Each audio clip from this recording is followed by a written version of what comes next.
Welcome back, everybody. Just returned from a local flea market that happens once a month. Well, here in Wisconsin, it's once a month in spring, summer. I spent about $240, got quite a bit of stuff. Let's take a look. This first lot I'm going to show you, I paid $140. It was one of the first tables I walked into. Okay, this first lot was all from one vendor. I paid $140 for the entire lot. The first item from this lot is a 14-piece set of SK deep impacts, half-inch drive, SAE up to 1 1/4. From that same vendor, I also bought this set of SK impact swivels. It is a 7-piece set, SAE, and then on the end, there's a 9/16 Mac swivel. Then I picked out some loose sockets they had. First is a Craftsman half-inch swivel. We have this adapter. It's a Williams 3/4 to half-inch with a lock button. I have a Mac 1 5/16 3/4 socket. Actually, that's a 1-inch socket. I didn't realize it. It's a 1-inch. And we have another 1-inch drive. This is a Mac 1 1/2. And then next we have a 13/16 Mac. I believe this is a bud socket. Or yeah, I think it's called a bud socket. Also have this 1-inch to 3/4 reducer with lock button Mac. Snap-on 3/4 drive 1 5/16. Mac 3/4 female to a 1-inch male. And I guess I didn't realize it, but one of the SK sockets slipped off the rail, so it's actually an 8-piece. And the final thing to round out the 140 was this half-inch snap-on swivel with a lock button. Next, I found sort of a unique item. I'm not sure what it's for, but I don't know. Sometimes you just see something that looks kind of cool and you pick it up. Patent is at 1877. So it actually has some sort of a, I guess, a flat tip style screwdriver on that side, and then it's got a hex cutout, and the opposite side has a larger size. So I would imagine this was for, like some sort of adjustment on some sort of piece of machinery or something like that.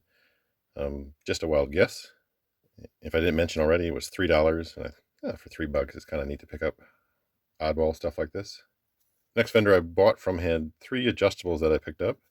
10-inch Craftsman, and they all work pretty smooth. This one was $3. And they also had this 12-inch Utica. I don't find too many of those around here. This one works very smooth. The number is 91-12. So that's pretty cool. And then the final one was a 712S Proto. And this one was also $5. So for the 3 adjustables, I paid $13. This one does have a little marking on it, but yeah, still worth $5. There was a vendor there that had a bunch of old stock military surplus tools. I don't know that these are military surplus. They were just part of what he was selling. So I bought 4 of the black color and 2 red.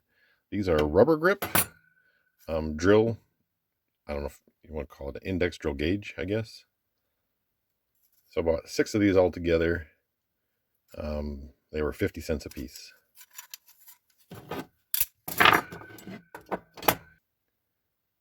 That vendor also had this speeder handle.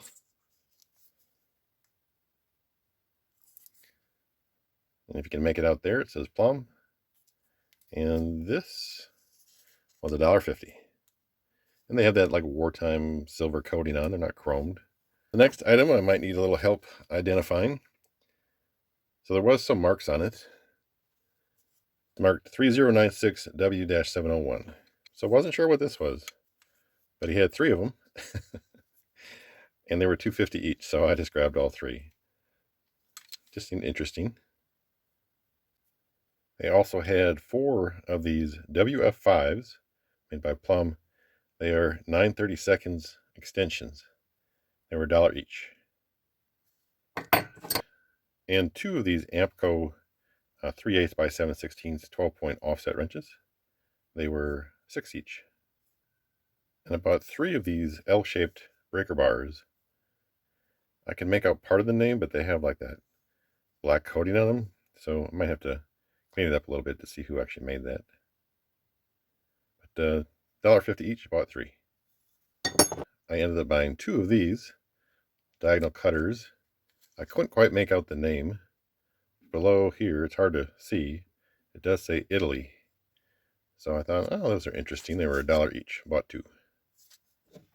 And then the final piece I bought from that gentleman was this slip joint. I do believe it has a name there. I can't quite make it out. If I clean on it a little bit, I imagine I'll be able to see it. And that was $1. The next vendor I bought this tool. No idea what it is. There's no brand. There's no numbers that I can see. So no idea what this is. It reminds me a little bit of a saw set, but completely different at the same time. So any help with that would be great. Paid $7 for this. Which I know probably seems a little funny, but I want something unique. It's kind of cool to grab it. I've never seen something like that before. Vendor also had this Klein. That's a 1604-20. I think this is for like pulling cable. Paid $10 for this. A different vendor had this, I think it says Peerless, Germany. This long needle nose, $2.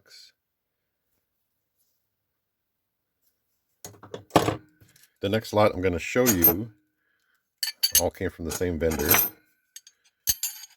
They didn't have anything priced, so I asked them on a few things just so I could kind of get an idea, and then I made a pile. The first, I guess we'll call it item, is a set of SAE wrenches by Wright. This is an 11-piece set, and it was $30 for this set. So pretty nice set of wrenches for $30. Wright USA, of course.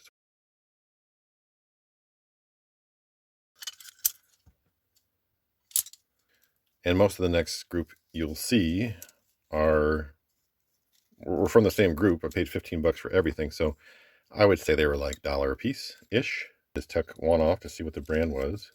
Little kit where they have the open end and then they have the 12-point on the opposite side of the wrench.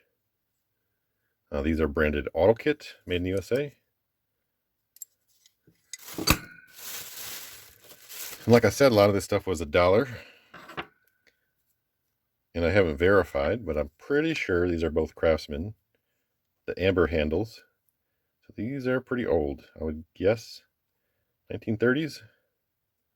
Both the tips are still pretty solid, but hard to find for sure. And here's something I don't see all the time. It's a Craftsman ratcheting screwdriver. So it's got the hex, I think it's a 1/4 inch magnetic hex. I didn't even try it in both directions. It works pretty good. It's a little worn, but seems to ratchet pretty well. And I couldn't quite make out the name. Almost looks like Tiger just from looking through here. A smaller slip joint. You know, like I said, these are all like $1, so I just tossed it in the pile. Also found this Pennis Corporation pipe wrench. Greenfield pipe wrench. 1/4 inch breaker bar.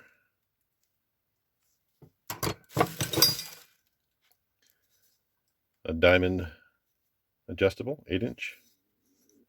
Might need a little cleaning, but yeah, it's moving pretty good. 3 of the flare nut wrenches by Craftsman. So this series, the single line V, as far as I know, is the only series that did not have the lines on the raised panel. All the other have 2 lines, or 2 dashes on the ends, and these are just obviously smooth. $1 a piece. He also had this little Craftsman ignition wrench. I can't quite make it out. I think it's probably like a Circle P. I guess the Wright was a 12-piece. This one was still in the bag. And the last thing I found in the dollar tools was this plum 3/8 5/16 offset. From that same vendor, I found this case, and the case is pretty messed up, but he charged me 15 bucks for what's inside. First thing out of there is an SK half-inch drive extension. So maybe that pliers did say Tiger, because there's a Tiger Tools half-inch drive extension. Craftsman half-inch extension. And there was a 1/4-inch 7/16, almost looks like a 3/8 drive socket.